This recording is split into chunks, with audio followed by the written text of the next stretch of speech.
पाकिस्तान में एक शदीद ज़ल्ज़ला आने वाला है। ये दावा शायद आप सबको मनगढ़ंत और बेतुका लगे, लेकिन ऐसा पहले हो चुका है।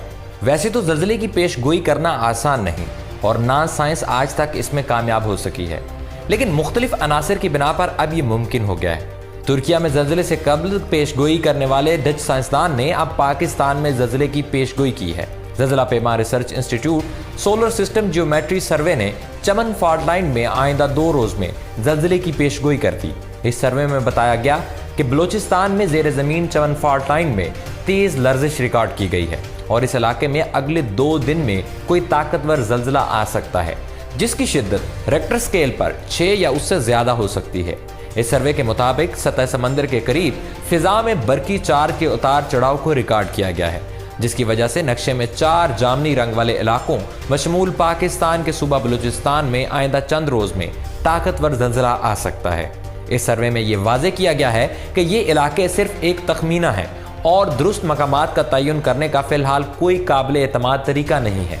यानी पाकिस्तान में जोरदार ज़ल्ज़ला आ सकता है, लेकिन क्या ये ज़ल्ज़ले सिर्फ बलूचिस्तान तक महदूद होंगे या फिर दीगर इलाकों में भी झटके महसूस हो सकते हैं? इस हवाले से ख़त्मी राय नहीं कायम की गई। बलूचिस्तान का नाम भी इसीलिए लिया जा रहा है कि SSGS ने चमन फॉल्ट लाइन को इंतहाई ताकतवर मुमकिन ज़ल्ज़ला का रीजन करार दिया है। यहाँ ये सवाल जहन में आता है कि ये चमन फॉल्ट लाइन है क्या? दरअसल पाकिस्तान में जनूबी एशिया की सबसे बड़ी फॉल्ट लाइन है, जिसे चमन फॉल्ट सिस्टम कहा जाता है।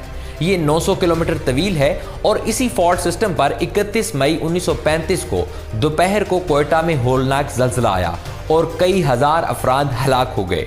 इस फॉल्ट लाइन में अफगानिस्तान और पाकिस्तान में आने वाले 2 दिनों में खौफनाक ज़ल्ज़ला आ सकता है, तो वफाकी हुकूमत और ख़ासकर बलूचिस्तान हुकूमत मुतहर्रिक हो गई है। अगरचे ये महज पेशगोई है, लेकिन इसे नज़रअंदाज करना हमाकत होगी, क्योंकि रवा साल इसी इदारे के सरबराह फ्रैंक होगर बेट्स ने 3 फरवरी को एक ट्वीट की थी और बताया था कि जल्द या बदेर जनूबी वस्ती तुर्किया, उर्दन, शाम और लेबनान में 7.5 शिद्दत का ज़ल्ज़ला आएगा। उनकी ज़ल्ज़ले से मुतल्लिक पेशगोई 3 रोज़ बाद ही सच साबित हुई थी और तुर्किया में एक खौफनाक ज़ल्ज़ला आया था, जिसने हज़ारों लोगों की जानें निगल ली थी। 3 फरवरी को यह ट्वीट सामने आया था और 6 फरवरी को शदीद तरीन ज़ल्ज़ले ने पूरे मुल्क को लपेट में ले लिया था। इसके अलावा देहात के देहात तबाह हो गए। अब पाकिस्तान के लिए भी यही दावा किया जा रहा है कि छोटे देहात और गाँव तो खुदा न खास्ता मिलिया मेट हो जाएंगे और शहर के शहर तबाह हो सकते हैं। दुआ है कि अल्लाह ताला इस मुल्क पर मजीद रहम फरमाए। अब तक सैलाब की तबाहकारियाँ ख़त्म नहीं हुई कि ज़ल्ज़ले की पेशगोई भी सामने आ रही है। नाज़रीन, आज की दूसरी अहम तरीन खबर का ताल्लुक भी तुर्किया से है।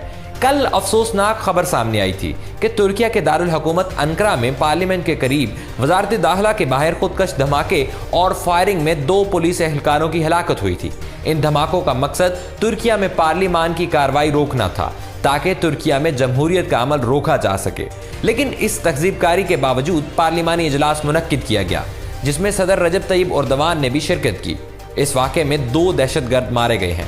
हमला मकामी वक्त के मुताबिक सुबह 9 बजे के करीब हुआ, जब पार्लियामेंट गर्मियों की छुट्टियों के बाद दोबारा खुलने वाली थी। हमले के हवाले से तफसीलात भी सामने आ चुकी हैं। 2 दहशतगर्द एक गाड़ी में वजारत दाखिला के जनरल डायरेक्टोरेट ऑफ सिक्योरिटी के दाखिली गेट के सामने 9:30 के करीब आया था, जिसने हमला करके तहज़ीबकारी की। लेकिन इन धमाकों के बाद भी तुर्किया की आवाम मजबूती से साबित कदम रही और पार्लियामान में इजलास भी मुनक्किद हुआ। दहशतगर्दों और तहज़ीबकारों को जवाब देते हुए कहा कि तुर्किया में अब ना तो पार्लियामेंट बंद होती है और ना ही बगावतें कामयाब होती हैं। सदर एर्दोगान ने वजारत दाखिला के करीब खुदकश हमले के कुछ देर बाद पार्लिमानी इजलास में शिरकत की, जो इस पार्लियामेंट बिल्डिंग में मुनक्किद किया गया था, जो धमाके की जगह से कुछ ही दूर थी। पार्लियामेंट से अपने खिताब में सदर एर्दोगान ने कहा कि दहशतगर्द तुर्किया में अपने मकासद कभी हासिल नहीं कर सकेंगे। अंकारा में आज हुई दहशतगर्दी की कार्रवाई, जिसमें पुलिस की बरवक्त मुदाखलत की बदौलत 2 मुजरमों को ख़त्म कर दिया गया। दहशतगर्दी की आखिरी लहर है। अमन और शहरियों की सलामती को तबाह करने की कोशिश करने वाले दहशतगर्द कभी कामयाब नहीं होंगे।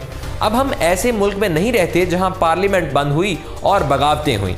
उनका कहना था कि हमारा नया फर्ज इस बात को यकीनी बनाना है कि हमारे पास एक नया सिविलियन आइन हो। तैयब एर्दोगान का ये जवाब शायद तारीख में लिखा जाएगा, क्योंकि हम देखते हैं कि जहां धमाके हो जाएं तो पूरा शहर सुनसान हो जाता है।